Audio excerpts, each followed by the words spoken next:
जम्मू कश्मीर में लगातार peoples democratic party Omar Abdullah की सरकार पर प्रहार करते आ रही है और खासकर उन मुद्दों को लेकर जो कहीं ना कहीं नेशनल कॉन्फ्रेंस के मंशूर मैनिफेस्टो में शामिल थे।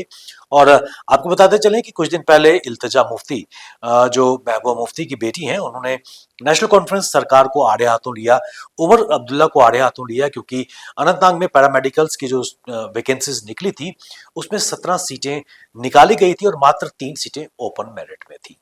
और उसी कड़ी में वहीद उल रहमान परा, पीपल्स डेमोक्रेटिक के फायरब्रांड नेता, युवा नेता हैं, एमएलए भी हैं, उनकी तरफ से एक बार फिर नेशनल कॉन्फ्रेंस और मुबदला सरकार पर प्रहार किया गया, उनको आड़े हाथों लिया गया और ये कहा गया कि लगातार जिन मुद्दों को लेकर एक मैसिव मैंडेट नेशनल कॉन्फ्रेंस ने लिया है, उन मुद्दों से कहीं ना कहीं भागती नजर आ रही है नेशनल कॉन्फ्रेंस सरकार, उमर अब्दुल्ला की सरकार।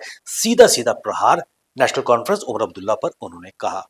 कल पीपल्स डेमोक्रेटिक पार्टी की एक वर्किंग मीटिंग के बाद मीडिया से खिताब करते हुए उन्होंने इस चीज का भी खुलासा किया और सोशल मीडिया हैंडल एक्स पर भी उन्होंने पोस्ट वायरल की।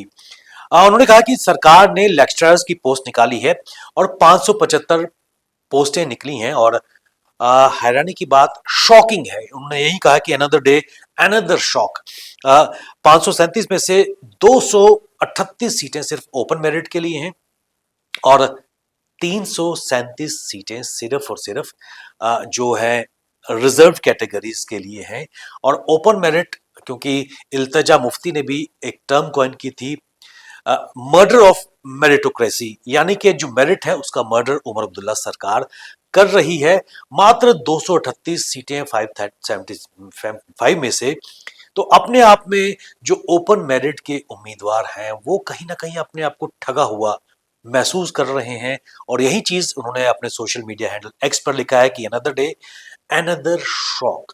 उन्होंने ये भी कहा कि जिन मुद्दों को लेकर उन्होंने कहा कि फ्री राशन की उमर अब्दुल्ला सरकार, नेशनल कॉन्फ्रेंस ने अपने मंशूर में फ्री राशन की बात की थी, 200 मेगावाट बिजली की बात की थी, उसके अलावा जो कैदी, जो प्रिजनर्स हैं विदाउट ट्रायल्स जेलों में बंद हैं, उनके रिलीज की बात की थी, उसके अलावा जो reservation policy Bharatiya Janata party या फिर एलजी प्रशासन द्वारा चलाई जा रही थी उसको भी बदलने की बात की थी।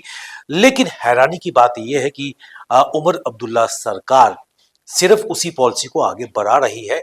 और उन्होंने ये भी कहा, वहीदुल रहमान परा जो पीडीपी के एमएलए भी हैं, उन्होंने कहा कि सिर्फ रिव्यू मीटिंग करने से, सिर्फ असेसमेंट करने से, सिर्फ शॉल या गिफ्ट देने से या फिर नई दिल्ली जाकर समस्या का समाधान नहीं हो सकता। उन्होंने कहा कि लोगों ने मैसिव मैंडेट नेशनल कॉन्फ्रेंस को दिया था सिर्फ और सिर्फ इन मुद्दों को लेकर जो लोक लुभावने, यानी कि लोगों को गुमराह करने वाले जो मुद्दे थे।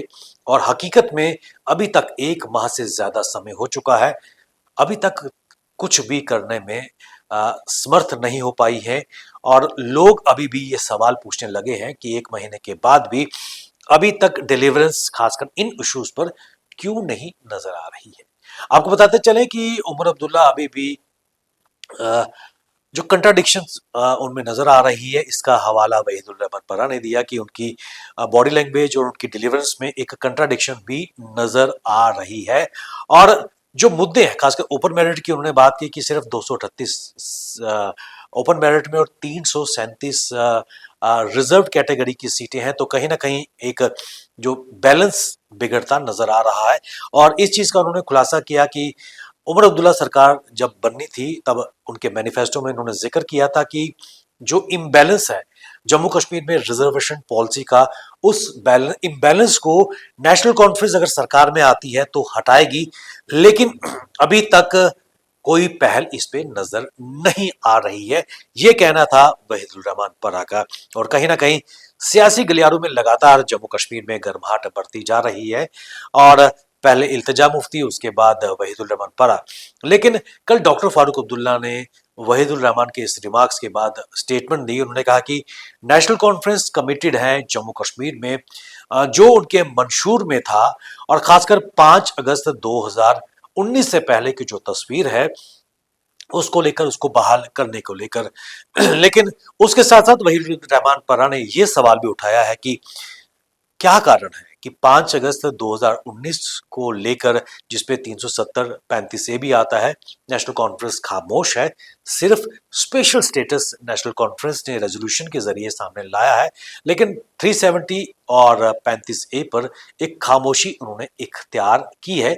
और साथ ही साथ उन्होंने कहा कि पीडीपी लोगों के मुद्दों को उठाती हमेशा नजर आएगी, और खासकर उसका यही स्टैंड है कि 5 अगस्त 2019 के बाद पहले जो जम्मू कश्मीर के हालात थे, वैसे ही हालात की मांग पीपल्स डेमोक्रेटिक पार्टी करती आई है। तो निश्चित तौर पर जम्मू कश्मीर में खासकर रिजर्वेशन पॉलिसी को लेकर, क्योंकि युवा जो यूथ है डायरेक्टली इस पॉलिसी से कहीं ना कहीं इफेक्टेड नजर आ रहे हैं, तो क्या एक बड़ा स्वर या एक लगातार PDP is also playing to the emotions of the youth.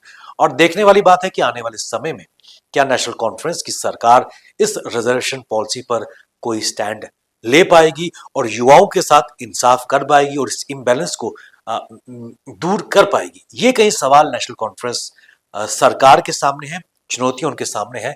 लेकिन आने वाले समय में किस प्रकार इन चुनौतियों को, और जो उनके मैनिफेस्टो में जो उन्होंने चीजें रखी थी, उनको लेटर एंड स्पिरिट इंप्लीमेंट कर पाएगी, ये देखने वाली बात है। तो आप बने रहिए हमारे साथ, हमें दीजिए इजाजत। नमस्कार।